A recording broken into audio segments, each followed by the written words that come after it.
having a talk on possibilities of conflict between the United States and Iran, and in some respect, it'd be terrific if nobody showed up, because that would reflect all of your collective judgment that the odds of that happening were low. But I think you've made the right collective judgment, which by showing up suggests that this is a real problem for U.S. foreign policy. It's a real issue for you guys to be interested in. My name is Darrell Press. I'm the coordinator of the War and Peace Studies program, which is part of the John Sloan Dickey Center here at Dartmouth, and I'm also a professor in the government department. I'm very happy to welcome you to the second talk in a year-long series that we're hosting on the general problem of nuclear proliferation. 3 weeks ago, we had a talk by Jim Walsh on the question, why states appear to be interested in nuclear weapons. Historically, why have states pursued nuclear weapons? And when you look at current potential proliferants, what seems to be driving them? Tonight, we're very fortunate to have Professor Barry Posen of MIT speak about one of the particular cases, a particular case of considerable concern to many in the United States, many in the US government, a particular possible case of proliferation, namely the case of Iran. And the thing we asked Barry to talk about is pretty simple: what should be done? I want to note quickly that in the spring term we're going to have, I believe, 2 more events, certainly 1 and hopefully 2. The 2 topics I hope we cover in the spring term are, number 1, the US nuclear arsenal. So while we sit here and talk about the problem of other people possibly maybe having nuclear weapons, it seems like we might want to spend 1 session thinking a little bit about the US nuclear arsenal and why we have it 60 years after we created this, and given the fact that we have the strongest conventional military force in the world. So hopefully we're going to have a talk on that. And then finally we're going to have a talk to end the season on the future of the Non-Proliferation Treaty. The Non-Proliferation Treaty is currently up for renewal, and so we'll have a talk from somebody who's actually a peripheral participant in that process, give us a sense of that. But let me now quickly introduce Barry Posen. Professor Posen is the Ford International Professor of Political Science at the Massachusetts Institute of Technology, and he's also the director of the Security Studies program at MIT. He's written 2 books and numerous articles, and he's held a variety of prestigious fellowships, including at the Council on Foreign Relations, the Rockefeller Foundation, the Woodrow Wilson Center, the Smithsonian Institute, the German Marshall Fund, and now, of course, the Dickey Center. But the real reason he's here today is more simple than that, which is he's widely recognized as one of the United States' sharpest analysts of US foreign and national security policy. So with that, please join me in welcoming Barry Posen.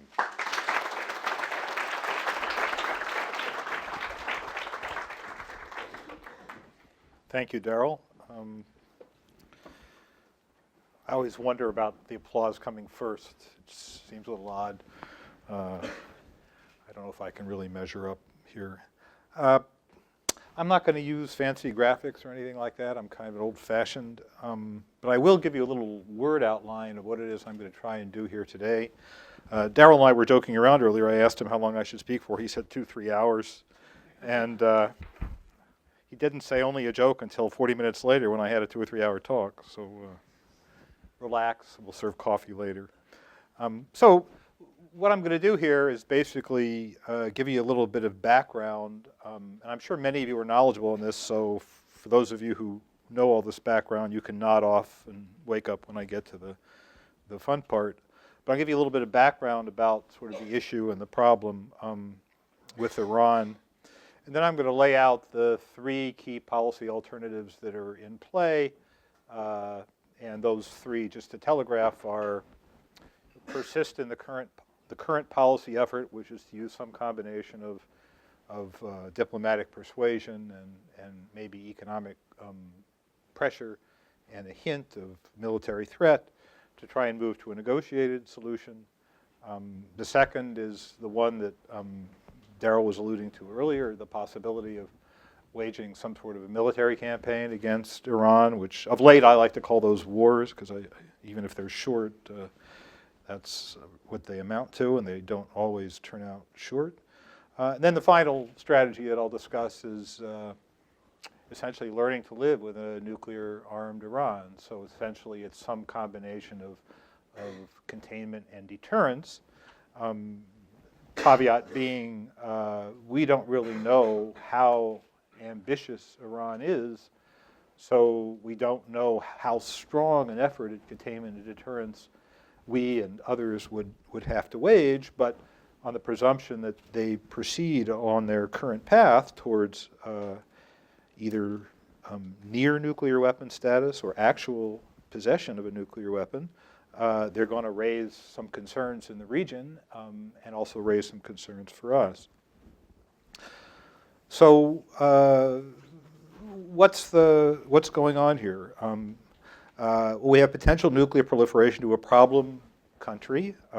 We know that Iran cheated on the Non-Proliferation Treaty verification regime at a minimum, and according to many intelligence agencies, including the Central Intelligence Agency, Iran had a clandestine nuclear weapons program for many years. The last time the CIA assessed this in 2007, they suggested that they believed their project, their actual nuclear weapons project, had ended in 2003, more or less when it was discovered. But more recently, the IAEA is suggesting that maybe their efforts to get at a nuclear weapon, their clandestine efforts to get at a nuclear weapon, have persisted. Now, Iran is a signatory of the NPT. It's an old treaty now. It serves some purposes in helping countries that don't want nuclear weapons guarantee others that they don't have them, and groups of countries in given regions to essentially be able to assure one another that they don't have clandestine nuclear weapons programs. And it protects trade in innocent nuclear technology, which some countries still want, and which, if you follow our own energy policy, we're beginning to think about getting back into after many years of not building new reactors. Now, the treaty has obligations, including safeguards agreements with the International Atomic Energy Agency, which verifies that countries are not diverting from a peaceful nuclear program to a weapons program. Now, Iran violated these obligations and essentially cheated the IAEA and worked around the IAEA to try and get certain capabilities, particularly the capability to enrich uranium. And the IAEA only found out about this by various intelligence means, right? So this is cheating, right? So in the open source, in the nominally legitimate project that they had, they cheated on their safeguards agreement, which raises one set of questions.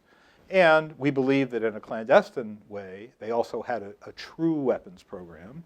And there's questions that will remain about whether or not the progress achieved in the nominal energy program, right, can transfer to a nuclear weapons program, because the same enrichment technologies that you would use to make nuclear fuel are technologies you could use to make nuclear weapons.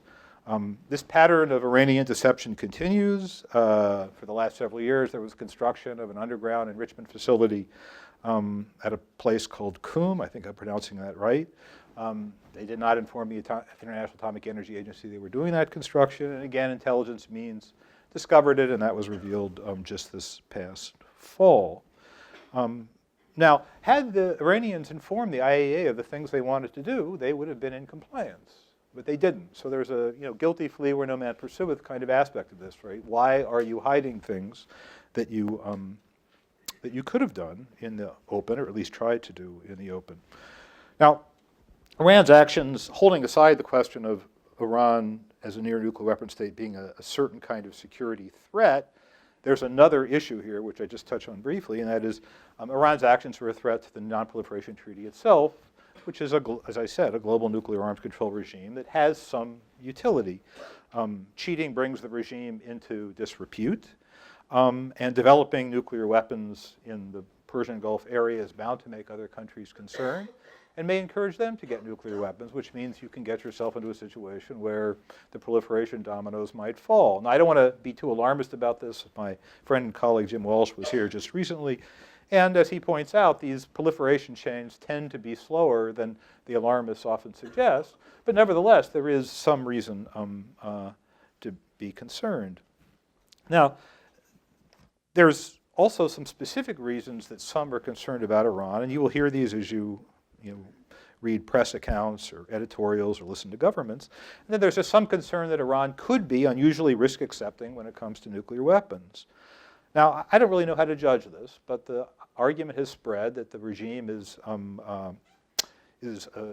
connected to a particular sect of Shia Islam, and this sect believes that magical things will happen towards the end of history, and there's some concern that these guys might be willing to use nuclear weapons to hasten this religious event. Now, I have no way of judging this. I'm not a theologist, and I don't want to get into it. But all I'm doing here is informing you that this argument about the Iranians and Iranians with nuclear weapons often becomes much more than a political argument and much more than a technical argument, and you should just be aware of that. You have to basically make your own judgments. I think this argument is conjectural. I don't think the evidence is very strong that it can matter to their possession of nuclear weapons. I think the entire Iranian regime has proven itself to be actually surprisingly prudent compared to their rhetoric, but nevertheless, there are people who make these arguments. The more important, I think, question here is that Iran is an important and capable state in a problem region. This is a region where the U.S. acts and speaks as if it had important security interests, and where Iran seems to pose a special kind of geopolitical problem for those interests. So just briefly, what are U.S. interests? And here I'm going to skate very quickly over them. There's a lot of interests that center on the fact that in the Persian Gulf is full of oil and gas resources. This is just a fact. And when I say that, it's not to say that we're there to steal them or take them or make money off them or whatever, but these assets seem to matter somewhat to the stability of the global economy.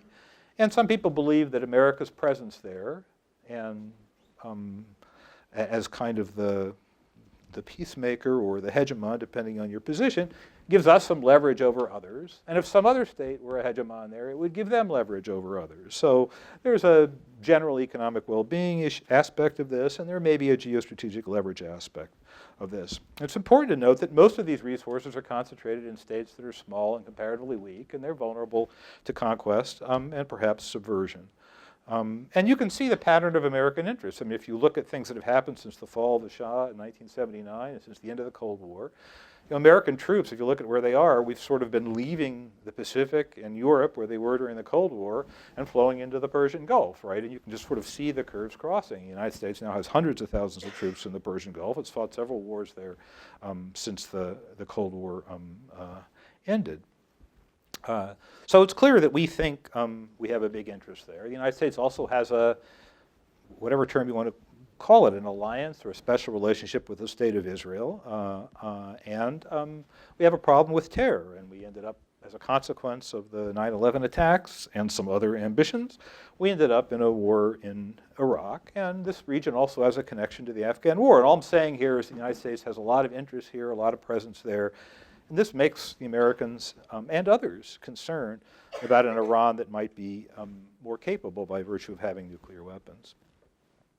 Now, just to say a word about Iran. Iran's foreign policy is not easy to figure out. It's generally agreed that Iran has had a goal of expanding its influence in the Persian Gulf and in the greater Middle East. And they have some assets that might allow them to do that. They are the principal local power in the Gulf, population-wise and economy-wise, and maybe even militarily, aside from the United States, which is not, a Gulf state. Some say Iran's goals are mainly political. They're just interested in improving their influence. Others are concerned they may have bigger goals, right, to basically get real authority, get their fingers into the internal politics of other states, and in the worst case, maybe expand physically, although I seldom see any evidence for this. The Iranians tend to oppose U.S. policies generally, perhaps particularly in the region, perhaps for totally understandable reasons. I'm sure Iran has every reason to view the United States as a potential threat. The Iranians have shown themselves willing and able to use violence to achieve their goals, although, as I said earlier, I think they're a bit cagey about that. They seem to have been active in Iraq, helping some of the insurgents fight the United States. They still seem to be active there, seeking a kind of sphere of influence. They seem to have supported terrorism against the United States in the region. Because of their opposition to Israel, they have supported militant non-governmental organizations like Hezbollah and Hamas, right? So they're busy. And they use violence to achieve their objectives. I don't see them doing things like risking war, right? They tend to pull back when it looks like whoever it is they're punching away at is going to get serious about using violence against them. But they do use violence. And as the Secretary of State pointed out, the Iranian Revolutionary Guard Corps, which was originally set up as sort of the internal political guardians of the revolution and then morphed into a more offensive military organization in the Iran-Iraq War, is a very big player in Iranian politics today. And it's not exactly clear what you compare them to. It's not exactly like the Communist Party. It's not exactly like a conventional military. It's not exactly like the sort of the KGB, right? You know, you keep looking for examples in history to compare them to, and I can't quite find one.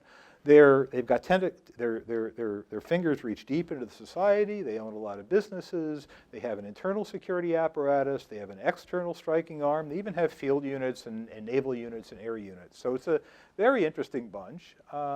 And they seem to have a whole lot of authority in the state, and their authority seems to be growing. And it's difficult to tell, you know, whether this is going to make the state more risk-accepting or less risk-accepting, but it does give you pause, because their stock and trade in the past has been this, right? Now, the issue the U.S. government faces is that Iran is on its way to solving the key problem for anyone who wants to make nuclear weapons, which is getting the fissionable material. They're producing uranium hexafluoride. And they're enriching it in centrifuges, and their centrifuges appear to be working, although not well.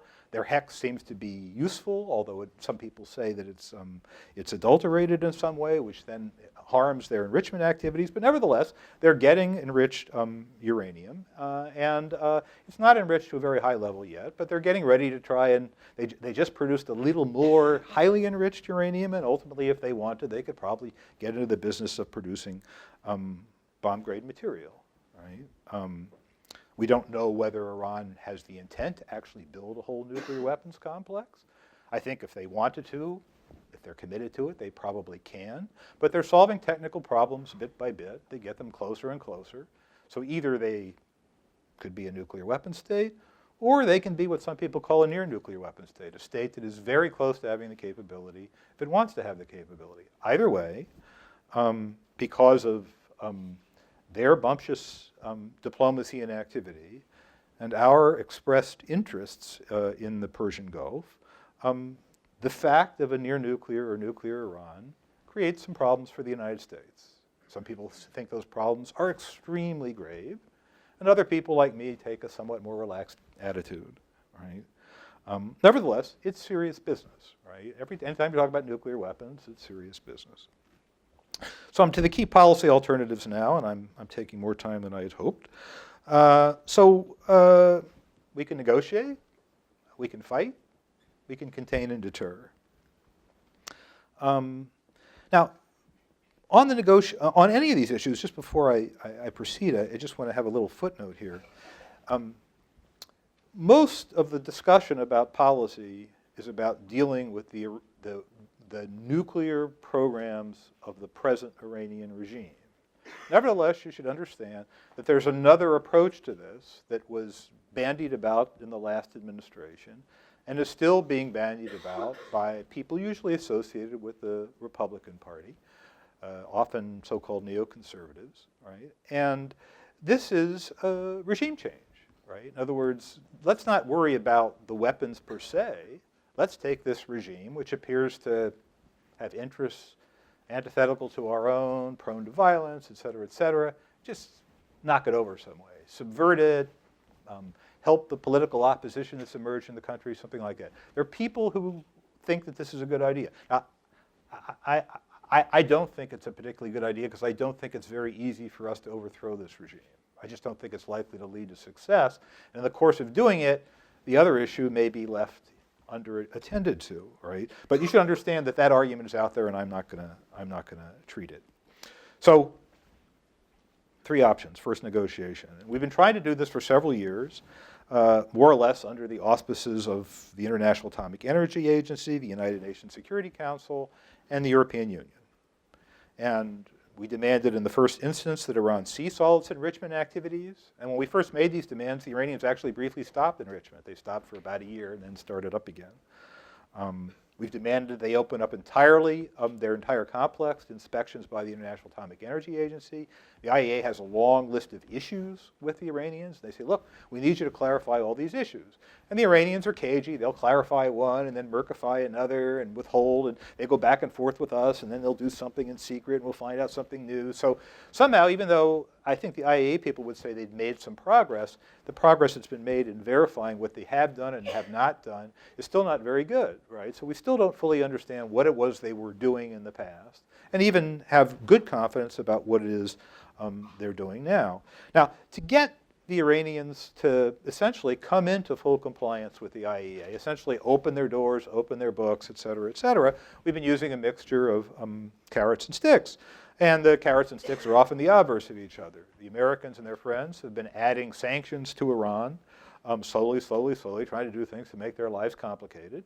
And there's been some success here, although not nearly enough. And there's still many other economic levers or buttons that you could punch or pull to try and make Iran's life harder. And then the obverse is to say, look, if you come clean, sanctions can go away.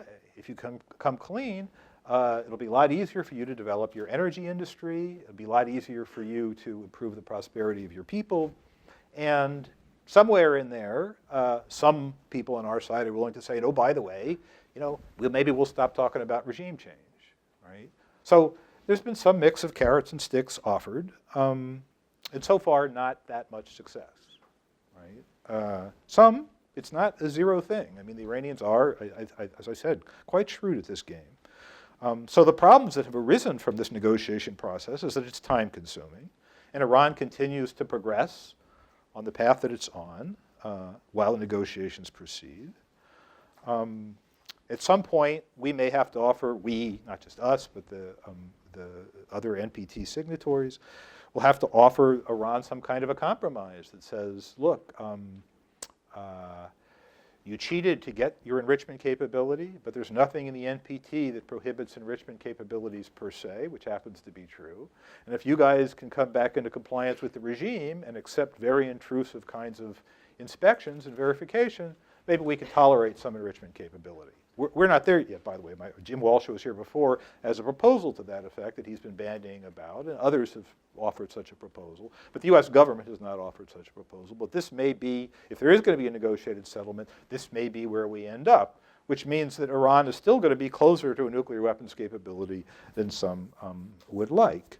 And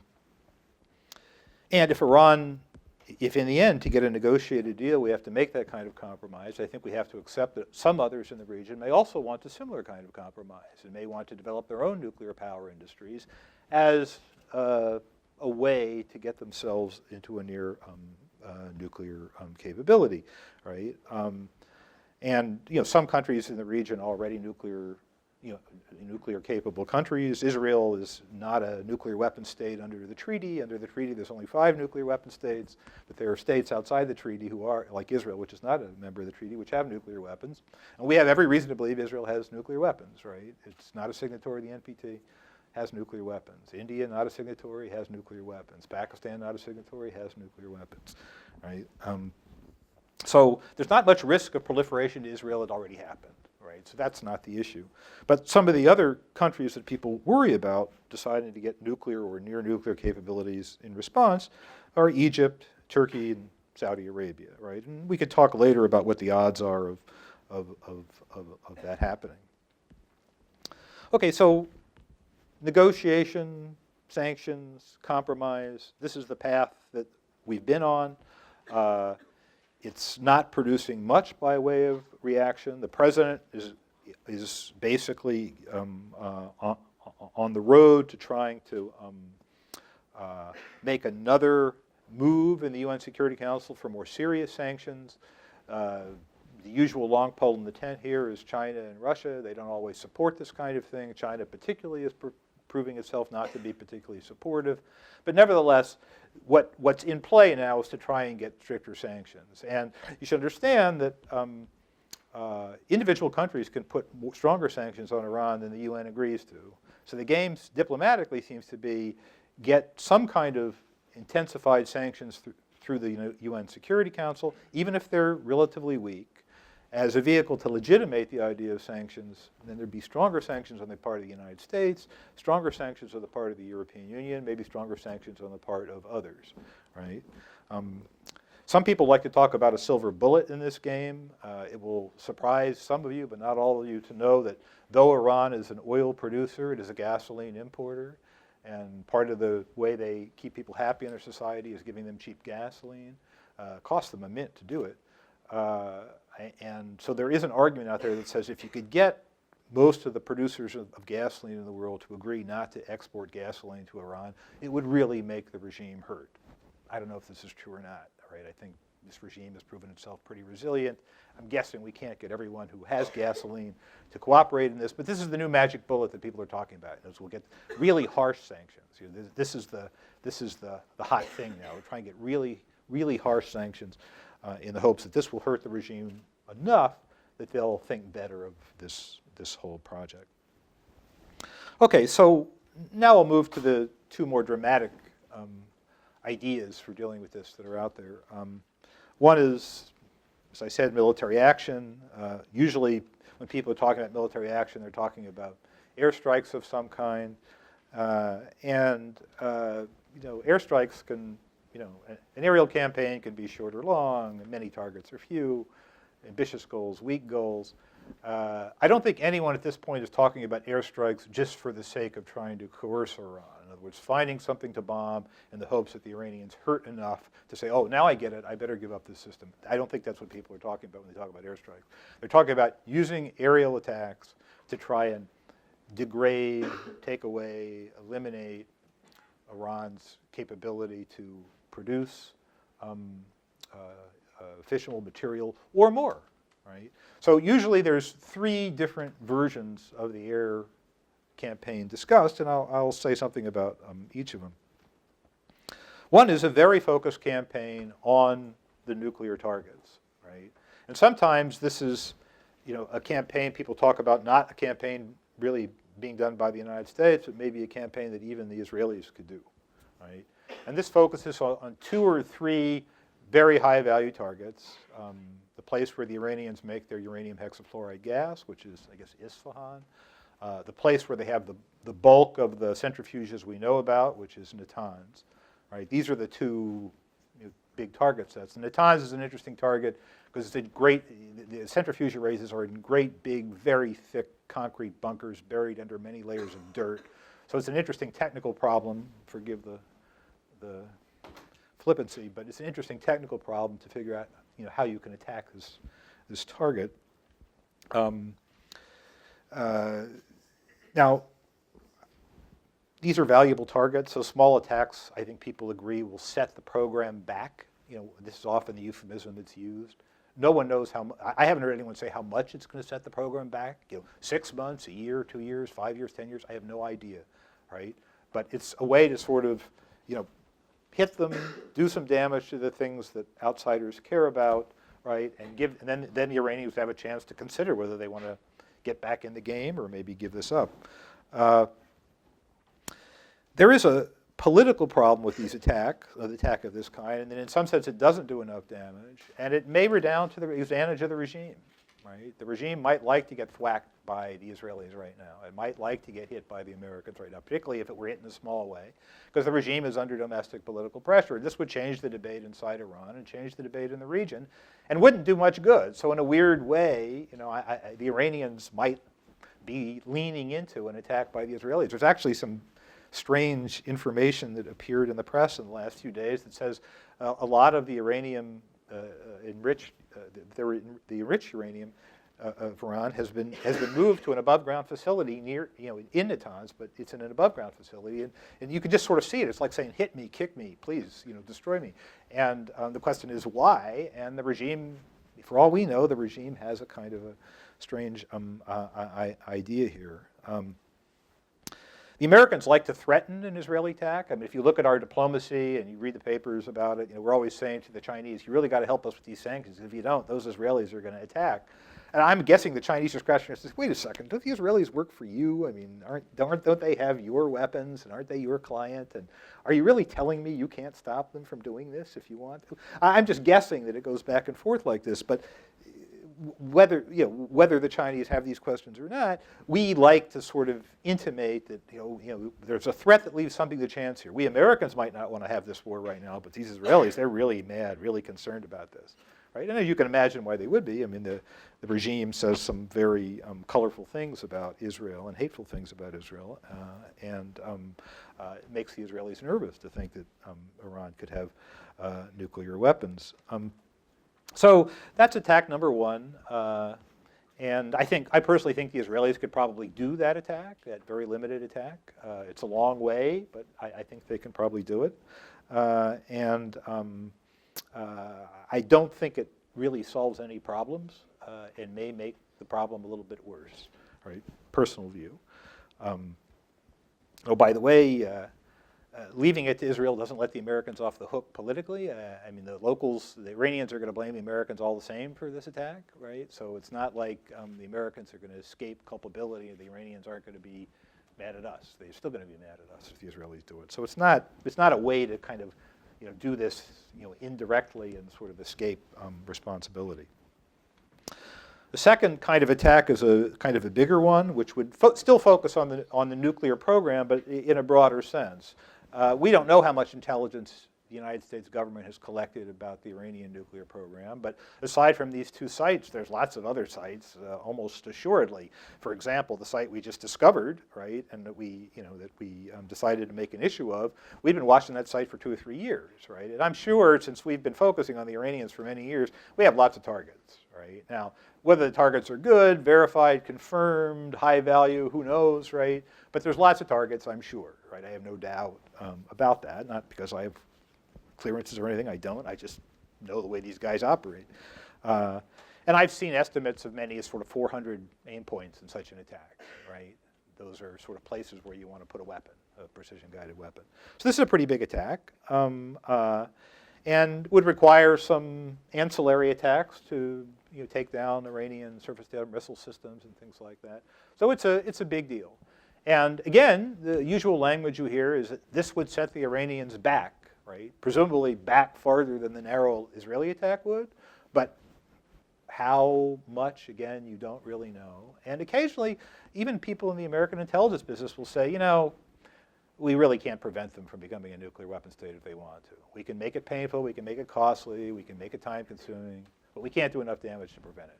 Right? Even the director of national intelligence made this point the other day. Denny Blair made it, I think, in some congressional testimony. If they're really committed to this, military action is not going to stop it. You remember, a lot of this is in people's heads. They know how to make centrifuges. They know how to design bombs, or they don't. They know how to work the metal. They know it's in people's heads, right? And if you can't get the heads, and no one's talking about doing that or how you would do that, the basic knowledge is there, right? Which takes us to the larger attack, small, medium, large. And this attack would really be designed to deal with the possibility of Iranian retaliation. Because if you do attacks of some size, it's very possible the Iranians are going to try and punch back at you. And if you think that they're going to punch back at you, then maybe you want to forestall that. So there's a propensity in sort of planning these operations for the target sets to grow and for the ambitions, the military ambitions, to become larger as people begin asking themselves the question, well, if we do this, what can they do? Right? In a second, I'll talk about some of the things that people are worried about the Iranians being able to do, which then have the effect of driving the target set higher and driving the initial operations to be bigger. So in this operation, you'd be trying to get there anything you knew about that was connected to the nuclear weapons proper. You'd probably, while you're at it, you might as well go after the entire defense industry, particularly anything that has to do with rockets or missiles, right? Because that would be the delivery system. Because you're worried about retaliation, you might as well go after their Air Force and go after all the rest of their surface-to-air missile systems. And it's the Iranian Revolutionary Guards Corps that's a pain in the neck. If we know where they like to camp or sleep, let's hit those places too. And if they own any rockets or naval vessels or anything else, destroy those too, because that's what they're going to retaliate with, right? And here, I don't know how big the target is. I haven't tried to generate my own target set. This is something that sort of very occasionally in my past I've tried to do. But if you look at sort of the what we do know about the first nights of the 1991 Gulf War, the number of targets they tried to hit in the first 2 or 3 days of the 1991 Gulf War, it was in the thousands in the first 2 or 3 nights of the war. So I think you can imagine that this would be in the thousands, right? Now, what are Iran's retaliatory options that we're presumably trying to forestall? In varying degrees of plausibility. One, American forces are still across the border in Iraq, and American forces are across the Iranian border in Afghanistan, right? And the Iranians have dabbled in Iraqi politics before. They have their cat's paws there. They have their own special operators who understand the area very well. They have their own pre-positioned equipment and military materiel, probably inside Iraq that we haven't found yet. And they can make a lot of trouble, right? How much, we don't know, but even with very limited military assets in the past, they were able to make a good bit of trouble. So that's one thing, and that cuts directly at American military forces. Second, there's an array of oil installations on the Arab side of the Gulf that the Iranians can target. Their weapons for doing this are not really very good. They can reach these targets in many cases, but whether they can hit anything that's truly vital is unclear, right? And some students of mine have tried to do this analysis, and it's very hard to make the argument the Iranians could do really significant damage to the oil infrastructure on the other side of the Gulf. It's just hard to see how they could do it. They just don't have the capability yet. But nevertheless, if rockets are flying and things are blowing up, you can be reasonably sure that energy markets are going to be sensitive to that, and you're going to see some price spikes. Same is true for energy supply routes, right? Most of the oil that leaves the Persian Gulf leaves by sea, goes through some choke points, the Strait of Hormuz. The Iranians have some naval capability, have some mines, have some land-based anti-ship missile, have some experience with small boat operations in that part of the world. There's lots of different things they could do to harass the flow of oil. Some people say, ooh, they're going to close the Persian Gulf. That doesn't look that doable for them either. They're just not quite capable enough. What they can do is harass. They can make trouble, right? They could probably harass and make trouble for quite a long time, if their basic capabilities are not degraded from the get-go, which I think is what we're going to be tempted to do. There's other things that that probably are are cause for concern, but whether or not the Iranians could really push those buttons are unclear. There are a lot of Shia Arab populations in the Arab oil states, and some people, including particularly Arab governments, have been concerned that these could be vehicles for subversion in those states. And for example, the Shia population in the Saudi oil-producing areas is actually quite high, right? So there's a risk that the Iranians could attempt subversion, right? So large air attacks could limit the Iranian possibilities in these areas. Their possibilities are not really that great to start with, but you can't eliminate everything, right? In other words, there's not much you can do about the ability of the Iranians, I suspect, to get at American forces in Iraq and to get at American forces in Afghanistan. I think that's something you just have to fight them out on the ground. You should also probably take into account that even if the Iranians can't do that much damage to oil or oil flows, their own oil will probably be off the market for the duration. That's about 2.5 million barrels a day. And the one place where there's some oil that is vulnerable to Iranian weapons is probably southern Iraq. So Iraqi oil might go off the market. You might lose another 1 million barrels a day. This is not a gigantic amount, but it's not trivial either. 3 million barrels a day goes off. There's going to be some trouble. Footnote, which Darrell can tell you about.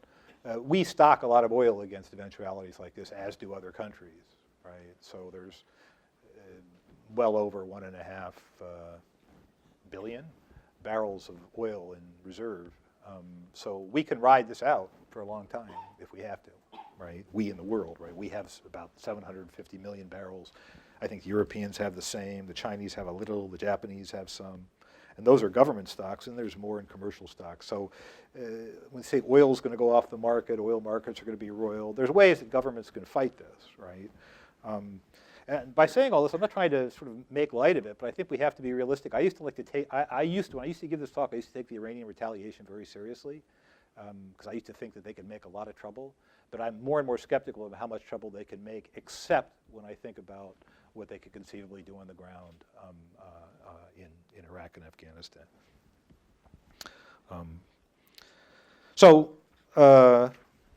Just as an aside here, the Iranians could be cagey. They could just wait. They might not do anything, right? If you watch the Godfather movies as many times as I have, you learn that revenge is a dish that's best eaten cold, and it's very possible that these guys will scratch their head and say, "Now's not the time." They are pretty cagey, and we'll get our own back at another time, right? And so they may not collaborate. Now, so military option, yeah, probably does some good. Can the Iranians really get you back very aggressively? Probably not as much as you might think. Is this the only thing we have to think about? No. We also have to intrude some politics into this conversation and ask about the political fallout from this war. And this is, you often end up in problems in talking about issues of this kind because it's much somehow easier to talk to people about substantive and material things that happen than it is to talk about political things that happen. But there's a few questions to ask here. One, if the Iranians do decide they want to brawl, how does the war end? Right? You can start a war with air power, but you can't necessarily finish it. Right? So how does the war end? Right? What makes the Iranians finally decide to say uncle? So that's question one. Right? And I'm sure that guys who are in the ground forces, the U.S. ground forces in the Army, are going to whisper in the ear of of the president as well as their air and Navy brethren, guys, if these guys don't say uncle, do you really think that we can go solve this problem for you? All our troops are in Afghanistan and Iraq, right? And we can't sort of put together an invasion force to go force the Iranians to quit if that's what this takes. Right? So that's a question. Second, even if oil exports continue and oil prices only rise a little bit, not too many people are killed, et cetera, it's not clear that everyone in the world is going to thank us for creating all this excitement. Maybe they will, I don't know, but they usually don't like this much excitement. And the same is true for people in the region. I mean, the Arab governments in the region are all of two minds on this. One, they're very afraid of Iran. They don't want Iran to be a nuclear weapon state. At the same time, it's not clear that they want a war either, because at various times their own populations have been sympathetic to the Iranians, right? And it's not clear that they want another bit of political theater that's going to make their population sympathetic to the Iranians, right? So it's not clear to me that you can really count on your allies. Your allies will, on one day, tell you they want you to stand firm, and then when the fallout comes from standing firm, they may not all be there for you, right? And finally, the United States is already pretty deep into Iran's, historical narrative. They sort of think that their modern life has been messed up because of American machinations, and the Americans have machinated there at various times. So you're even deeper in that narrative. Okay, so what does that mean? Who knows, right? But it's another generation of Iranian young people growing up with the idea that America is the biggest obstacle to their success as a nation. Just by the way, as an aside here, this nuclear, Jim spoke about why states want nuclear weapons. We don't, or nuclear technology. We don't know that the Iranians want nuclear technology or nuclear weapons because they want to fight with us, or they have any ambitions at all. This could be a prestige project for them.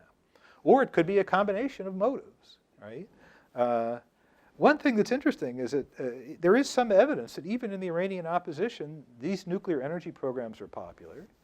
And even in the Iranian diaspora, there's a certain amount of pride that the Iranian scientific and technical elite has figured out, basically how to get into the nuclear energy game, right? So again, sort of punching this button, however defensive we or our coalition partners in the region, out of the region think it is, it's not clear that punching this button is necessarily going to be perceived across the spectrum in Iran as something that somehow their regime had coming and that it wasn't an offense to them. It may still be perceived as an offense to the people of Iran. You just don't know how it's going to play politically. Maybe there's somebody who studies Iran internally who thinks they know, could say something about it.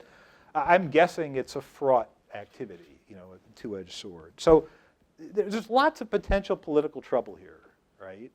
Hard to put a dollar value on it or a casualty number on it or anything else, but has to be thought about, has to be cranked into this.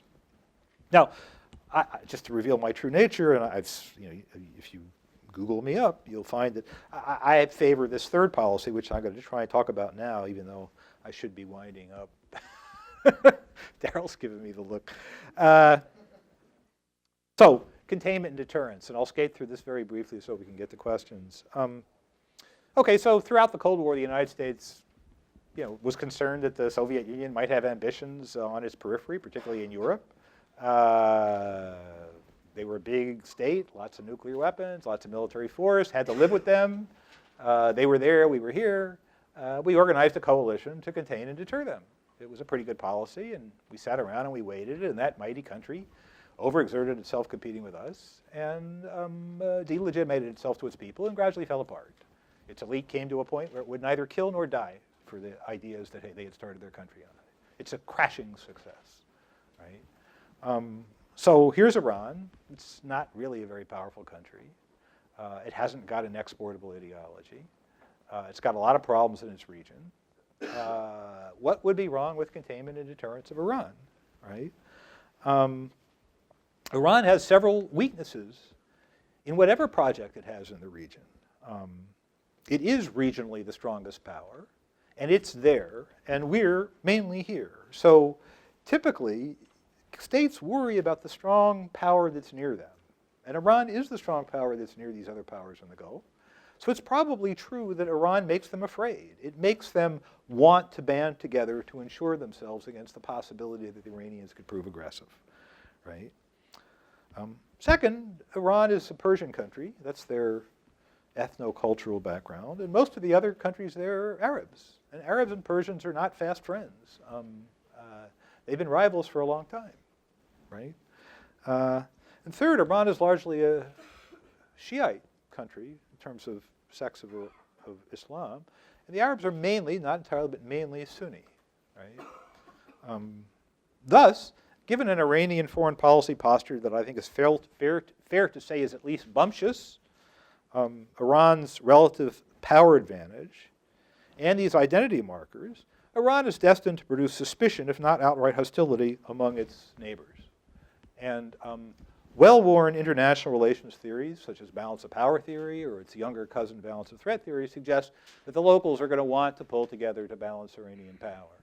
So the Americans don't have to offer much to produce a coalition to contain and deter the Iranians. Now, by the way, in the Arab world, balancing behavior is actually quite common. Steve Walt, the inventor of balance of threat theory, his book, Origin of Alliances, where he advances theory, is really about the Arab world. And there's lots of balancing behavior in the Arab world.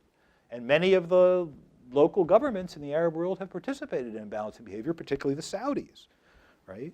And it's already starting. I mean, this, in the last week or two it leaked out, although it's been common knowledge for longer. At least 4 Gulf states have asked the Americans to deploy anti-tactical ballistic missiles, Patriot anti-tactical ballistic missiles, to their countries. And they're there now, right? And the Iranians are already complaining about it. And, all we're saying is, look, you got nobody to blame but yourselves, right? If you're going to do what you're going to do and act the way you're going to act, you're going to make others around you scared. And they're going to look for a big friend, and that's us, right? Now, to do containment and deterrence right in this part of the world, you want to be careful not to simply ape what you did in the Cold War. This is a different part of the world. First of all, Iran is a much weaker enemy than the Russians. I have some figure here that I like to throw around. U.S. defense spending is 3 times Iran's GDP. U.S. defense spending is 100 times that of Iran, right? Our GDP was about twice the Soviet, right? So this is a very weak country compared to the United States. So we don't have to be so much in their face. Second, nationalism is a very powerful force in the Arab world, so you don't want this to be too intrusive. You don't want a lot of Americans crawling all over the country. You don't want it to seem like only an American thing, right? You'd like the rest of the big oil and energy consumers to play a part in this. You'd like to do as much as you can from standing off, for being at sea, and If you're concerned that you might need ground power there quickly, you can pre-position material on ships and whatnot. We did this once before. We did it before 1991. It worked fine against Saddam Hussein, who was actually more of a coiled spring than the Iranians. You don't want any nuclear weapons ashore. And when we make deterrent threats, we should I know this sounds silly, but we should make them in a nice way, right? And what I mean by that is, the Iranians, if the Iranians are contemplating becoming a nuclear weapon state or a near nuclear weapon state, then they need to be socialized about what that means, right? And what that means is to be a nuclear weapon state is to be a nuclear target. And to be a nuclear target of the United States is to be inviting real hell to rain down on you. In fact, to be a nuclear target of the Israelis is to be inviting real nuclear hell to rain down on you. And the point here is not to say, we're going to get you. The point is that, gee, you guys are entering a really tough game here. And if mistakes get made, if bad things happen, if you're too adventurous, the war escalates, humongous tragedies are going to happen, right? And we don't want them to happen, right? But you're entering the big leagues. And if you want to be in the big leagues, you have to understand the rights and responsibilities thereof. And they're not pretty, right? It's not pretty, right? So that's the way to make threats, not pound the table, but just say, welcome to the tragedy of modern international politics, right? Now, there's a lot of counter-arguments that are often advanced against this, and I don't want to go through them all right now. I can go through them all, but I think you'll think of some of them. So I think rather than go through all those, I think I should just stop and just remind you, I went through these three options, tried to lay out the strengths and weaknesses of each of these options. It's clear that I have sort of a bias here towards containment and deterrence. I would like diplomacy and economic sanctions to work. I'm skeptical that they will, right? And I think we're going to be driven in one of these other two directions. And just as a, just to tell you a little story here, when I first began advancing this idea that containment and deterrence was a viable strategy, which I did several years ago in a New York Times article, I received lots of messages that I was a nut, right? That this was a terrible idea and enormously fraught policy. No right-thinking person could ever do it, would ever believe in it. I mean, it's just very, very critical kinds of things from people in the region, from people in the policy world. And you'll still hear some people who've been involved in policy debates say, this is, can't be done, containment, deterrence, can't live with it. Basically, these Iranians are crazy. This capability has to be rubbed out, right? But it has the tenor of the debate has changed. So the idea that containment and deterrent is a viable option is much more widely accepted than it was when I first advanced the idea. And I think it's because these are all difficult. None of these are happy outcomes, right? They're all difficult. So to govern is to choose, as someone once said, and you're choosing from three difficult alternatives. And I think in the end, this is the easiest one to implement, but none of them are pretty. So with that, I think we should turn to questions. Do you want to pick people, or? Okay, so I'm going to use the point and shoot, and I will try and be democratic in a spatial way, so I'll go from left to right to left to right. No comment on your politics intended. You were quick off the mark. Yeah, I work in this area. I think the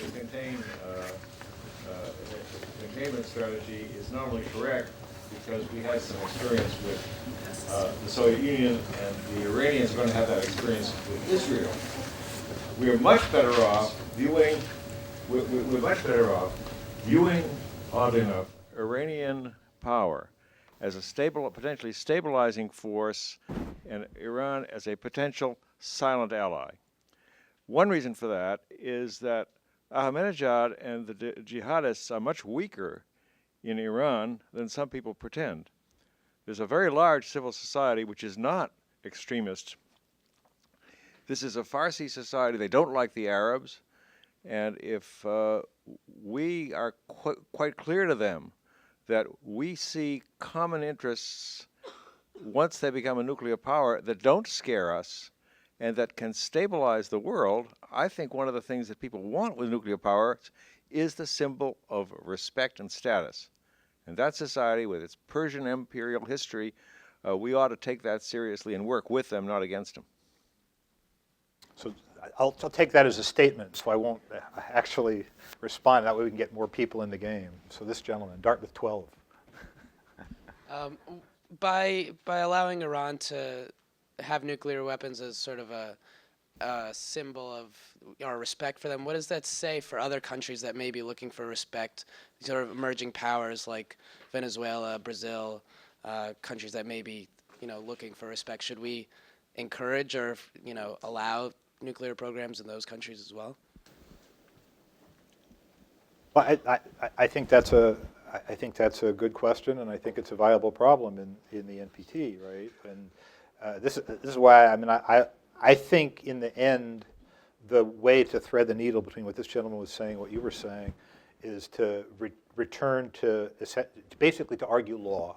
And this is coming from a person who basically isn't, I'm basically a realist, and I'm not that keen on treaties and whatnot, right? We did build a regime here to try and regulate nuclear energy and trade in nuclear energy and try and keep it from crossing into weapons world. The Iranians signed that treaty by choice and stayed in the treaty and then cheated on the treaty. I think the way to thread this needle was to give the Iranians a path back to being right with the treaty, right? So discourage weapons, right? And basically say, look, that in fact is a violation of the treaty, and there's no way to make violating the treaty a prestigious and good thing, right? What we should do is say, look, forgiveness is always possible, and there's a path back to rightness with the treaty and rightness with the IAEA, which is what we've done, right? But it means that at some point in the path of that rightness, the Americans, and not just the Americans, the Europeans, the French have been very hard over on this as well.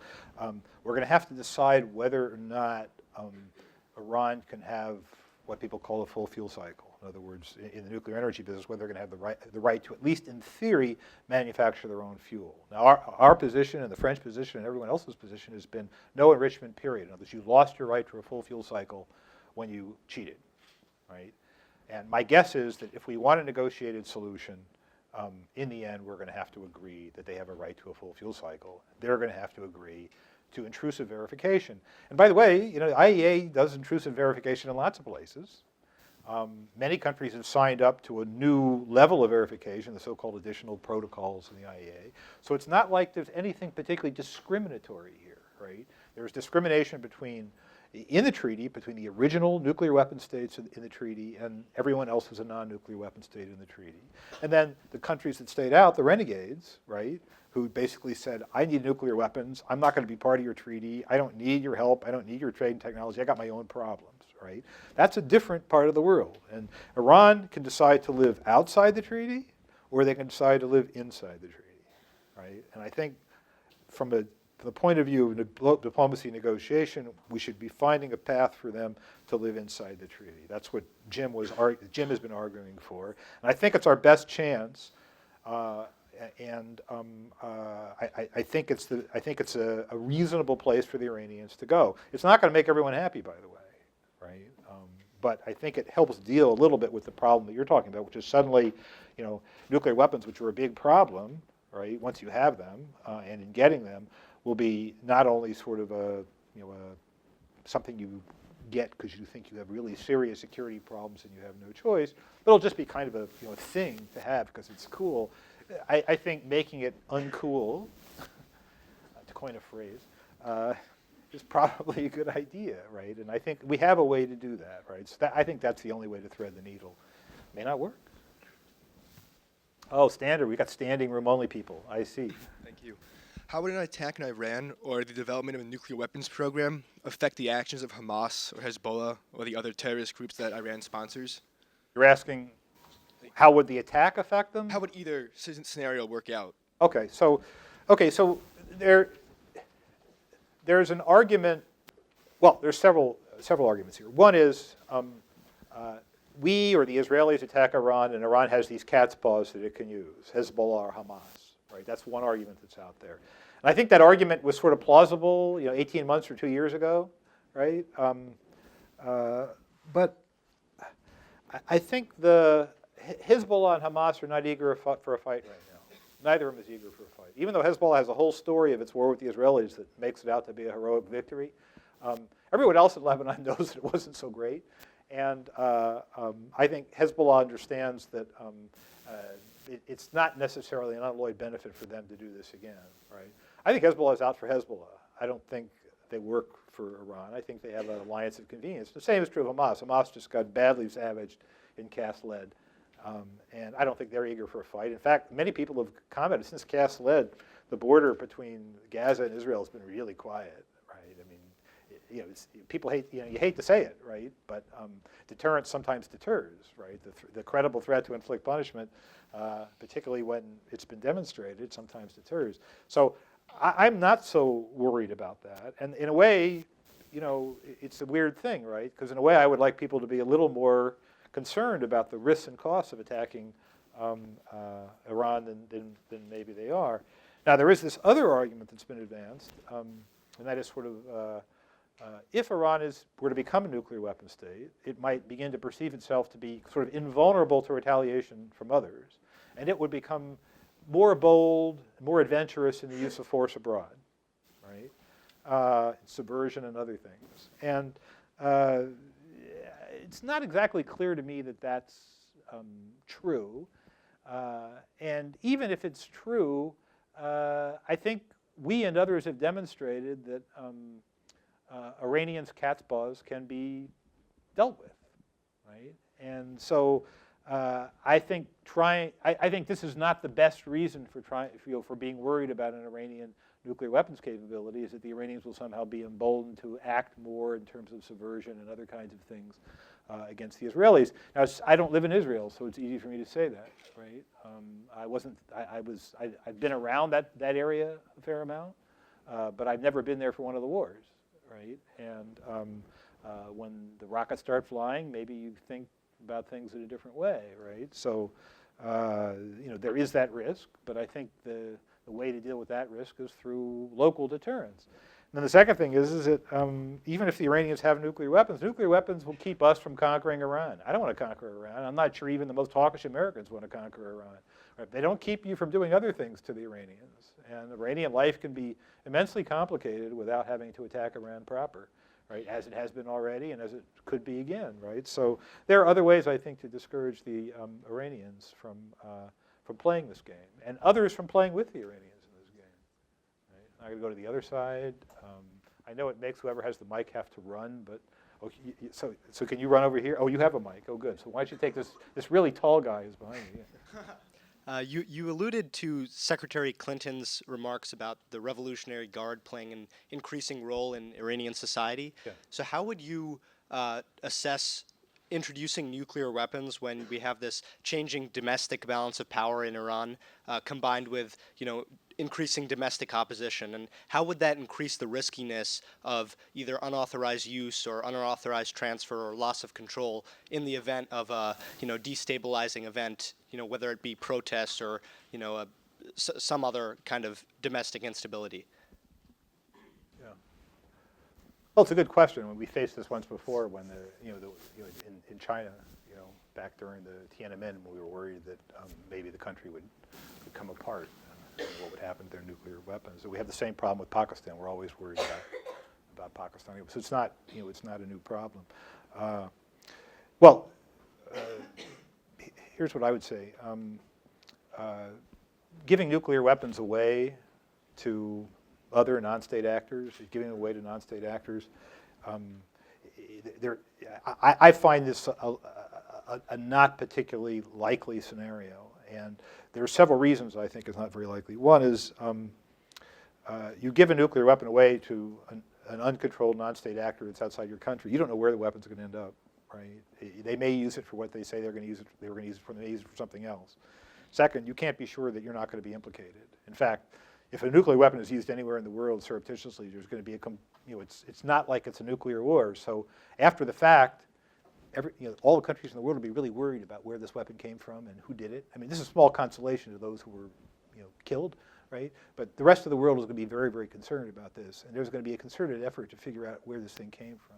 And wherever it came from is going to be on the business end of an enormous amount of international trouble, right?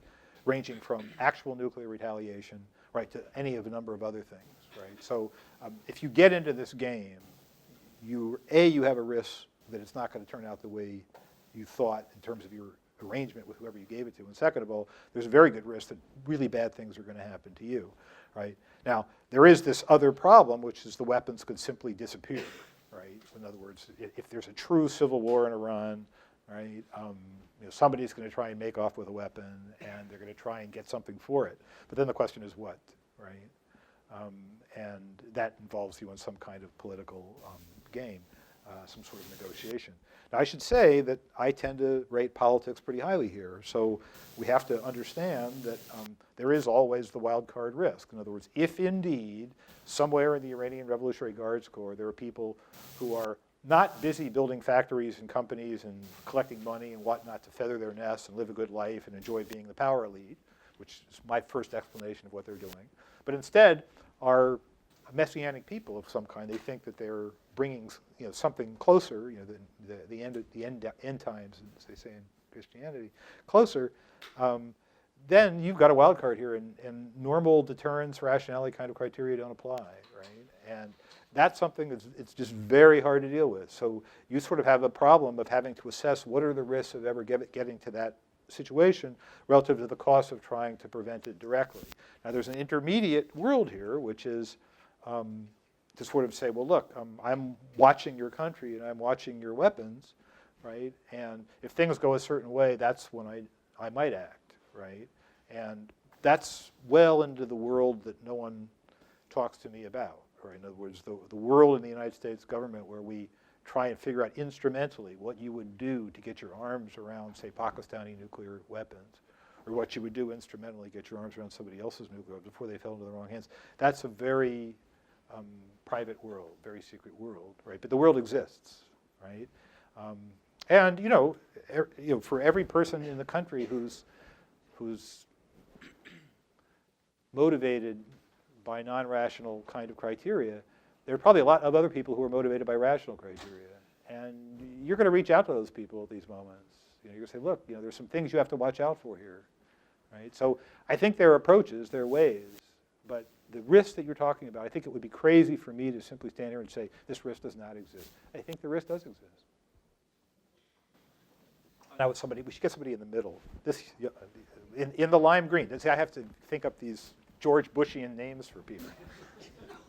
How can we simultaneously assume a containment and deterrence strategy and also continue to allow Iran to quote unquote live inside the NPT? How are those compatible paths?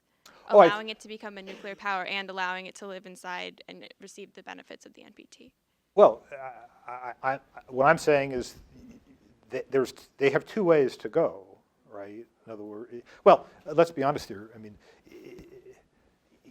in my analytic world, they have two ways to go, but the real world is actually likely to be murkier. So I'm guessing what the Iranians are going to do is not leave the NPT, not build a nuclear weapon, continue to make progress on enrichment, continue to play this on-again, off-again game with us, right, and with the rest of the world, so that, in fact, you're going to be going on two tracks simultaneously. One is to try and negotiate them back into conformity with the treaty, and the other is building a containment and deterrence regime, right, and basically saying to them, we can track you one way. In other words, the closer you come to having the capabilities we don't want you to have, the more ferocious our containment and deterrence regime is going to be, right? And do that as it progresses, but give them a way back, right? And this is an argument I haven't made in print, but I believe it to be the case, that if you're an Iranian policymaker, you should actually be scratching your head and saying, wait a second, containment and deterrence, is that so great for me? In other words, it's another kind of threat, right? To say to the Iranians, look, here's the way back to the treaty, and here's the way forward to an end game that looks like the Soviet end game, right? Why do you think you're stronger than the Soviets? I mean, they might, right? But why do you think you're stronger? Why do you think you're more patient, right?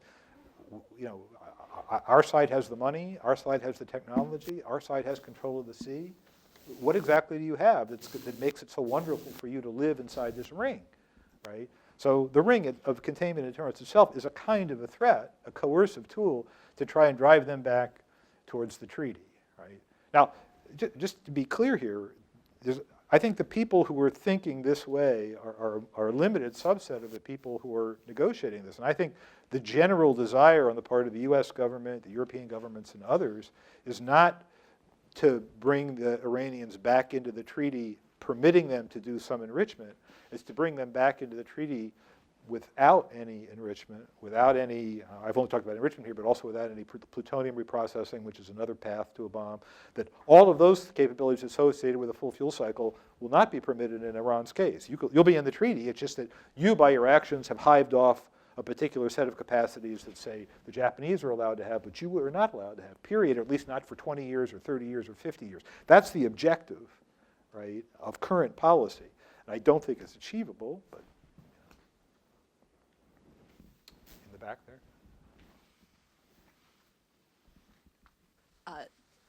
Bearing in mind what happened in the July 2009 elections, and would it be possible if Ahmadinejad was in power when a successful nuclear program was developed for a successful regime transfer after that? Or would it just sort of solidify Ahmadinejad's place and regime and make it even more difficult for any kind of opposition party to ever successfully, win elections and gain control of Iranian society?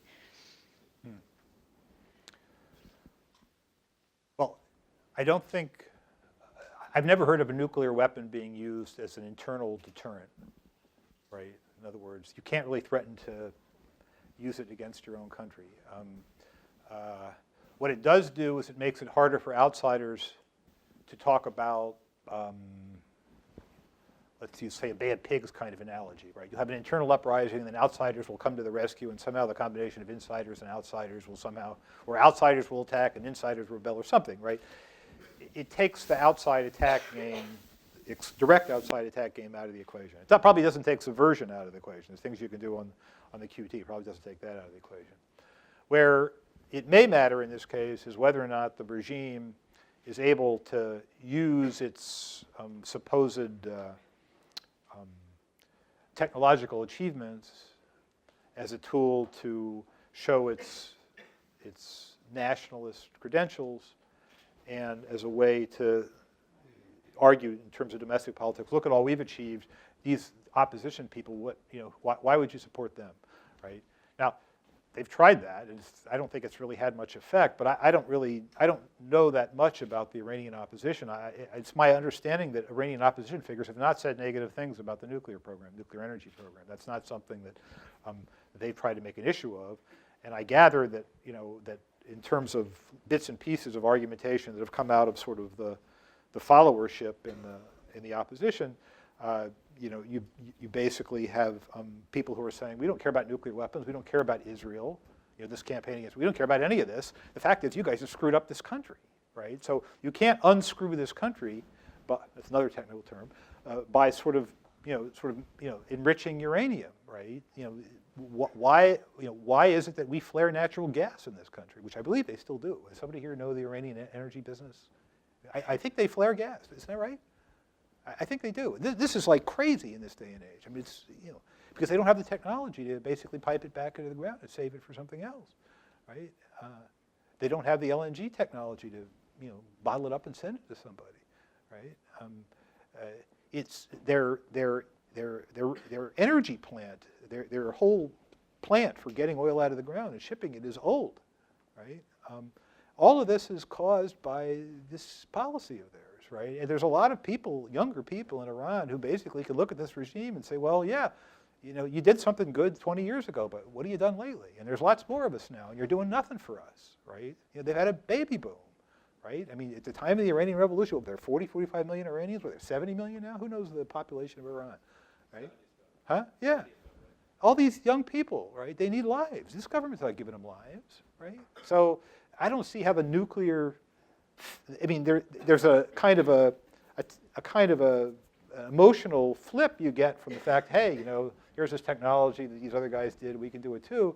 But what's it turning into? It doesn't take you anywhere. It's not like it's going to generate magical reactors that are going to make electricity as cheap as hell, partly because the Iranians actually don't have very much fissile material, very much raw uranium in the ground, actually, right? They're going to end up having to import that stuff if they really do what they say they're going to do. So I don't see how this is going to work for them all that well, work for the regime all that well. I don't see how this is going to have that much of an effect on the problem that you said. Over there. Just expounding on Kunal's point about the Revolutionary Guard, can you speak to the relationship between the Revolutionary Guard and the ruling clerics on the mullahs, and whether or not their goals are in line? I know you spoke to their sort of vague nature and how they interact, but whether or not they were who would be in charge of the bomb should they get it, and where they would go from that. And just as well, you spoke mostly from the U.S. point of view. I wonder how you would view the problem from the Israeli point of view, because with the U.S. it's more of a sphere of influence, whereas with Israel it's an existential threat. So I don't think that you'd be as comfortable with a deterrence policy as most Israelis would be. So. Okay, the Iranian Revolutionary Guards Corps. First of all, I'm going to sort of give one of these truth in advertising things. I'm not an Iran expert. I've always been a generalist in this business, and every time I pick up a new problem, I can only get so deeply into it. So this is a good question to be researched, and I've spent a few minutes on it, and Jim has spent more time on it. Jim, who was here before Welsh. The Revolutionary Guards Corps is very close to the clerics, right? They're considered to be really the guardians of clerical rule.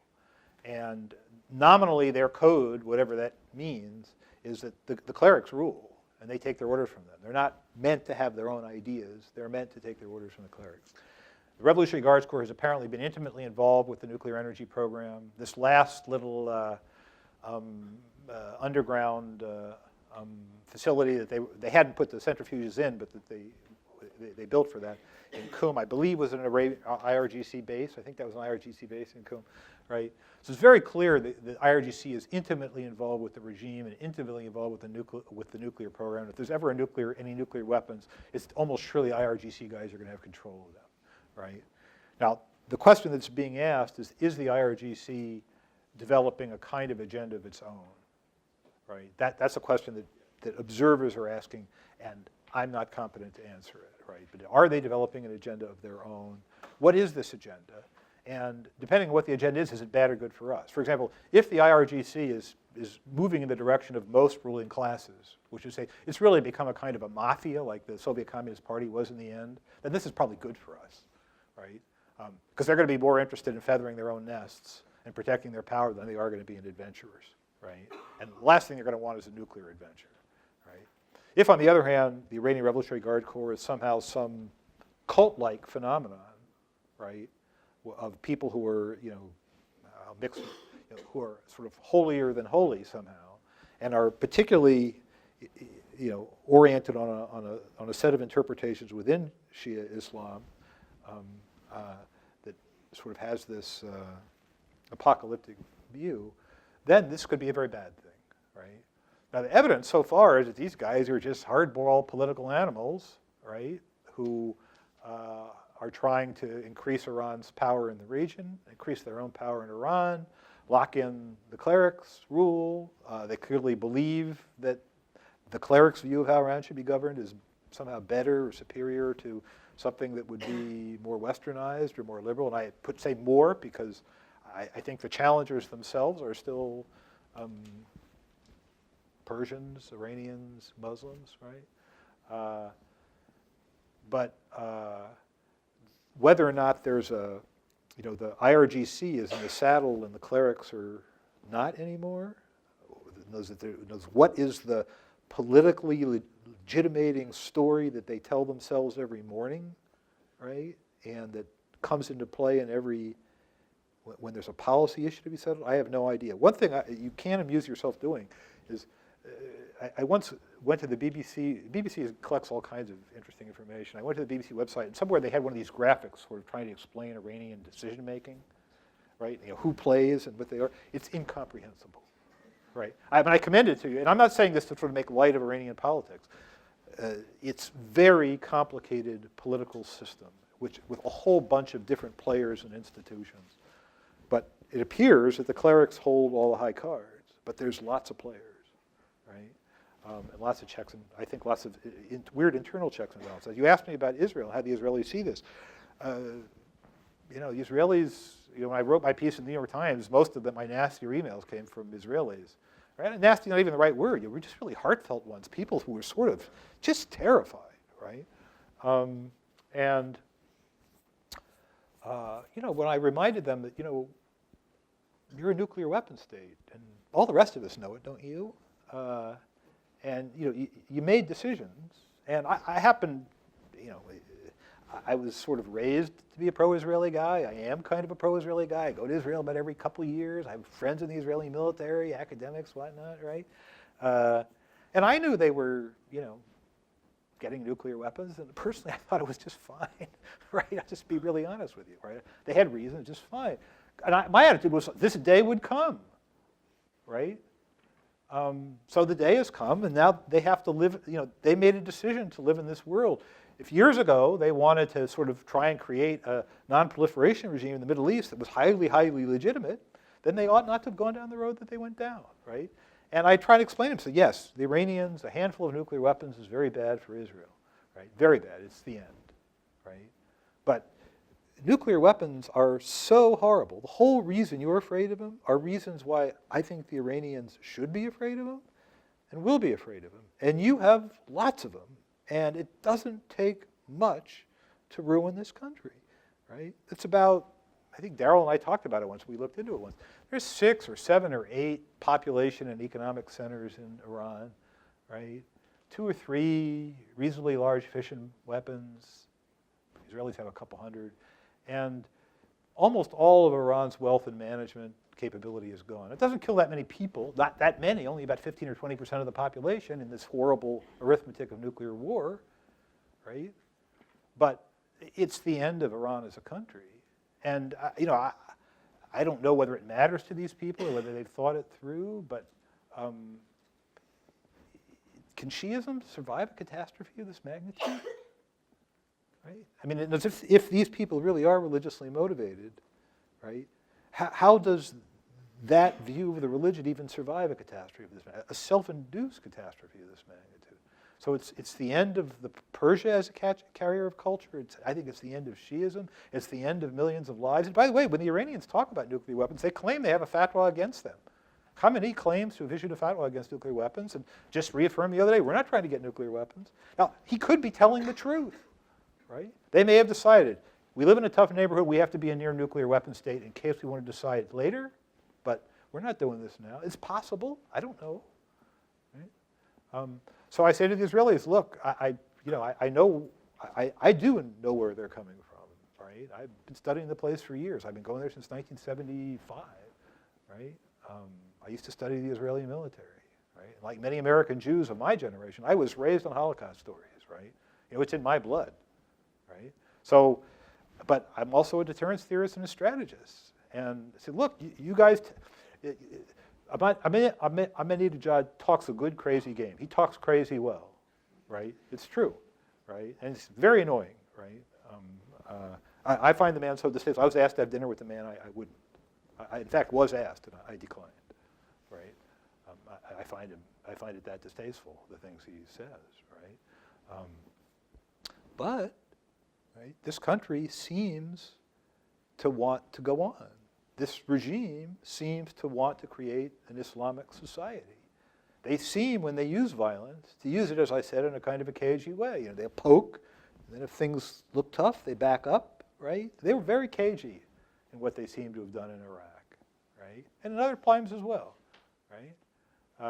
They made one humongous blunder. They got themselves into a war with Iraq, and after 500,000 or 1 million dead, Khomeini, the father, the grand old man of this whole world, said, maybe this is enough, right? 500,000 to 1 million, maybe enough. So these people know a little something about military catastrophe at this point.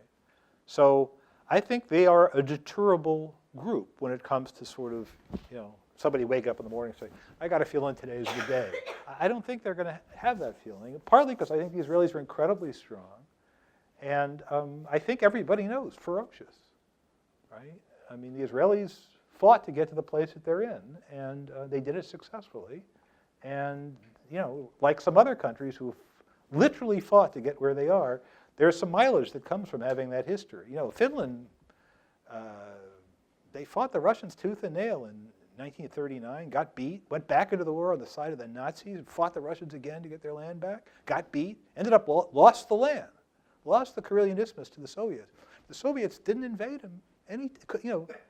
Basically said, look, there are some nuts that are too tough to crack, right? The Cold War, the Finns had a Western-style society. They just didn't bother the Soviets in a foreign policy sense. Well, the Israelis are pretty tough customers. They've proven it. I don't think the Iranians have a doubt in their mind what's going to happen if they pull a stunt like this. Right? There's no reason for them to have such a doubt. I don't think there's any evidence they have such a doubt. Right? And the icing on the cake is the Israelis can talk a good game about sort of mounting an air raid, and they can, right? They can do an interesting attack. They'll have a celebration the next morning, and a year later we'll be back where we were, right?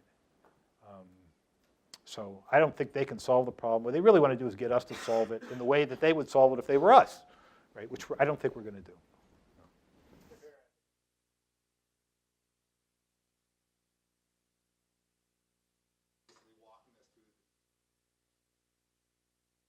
The somber note on which we're going to have to leave. So please join me.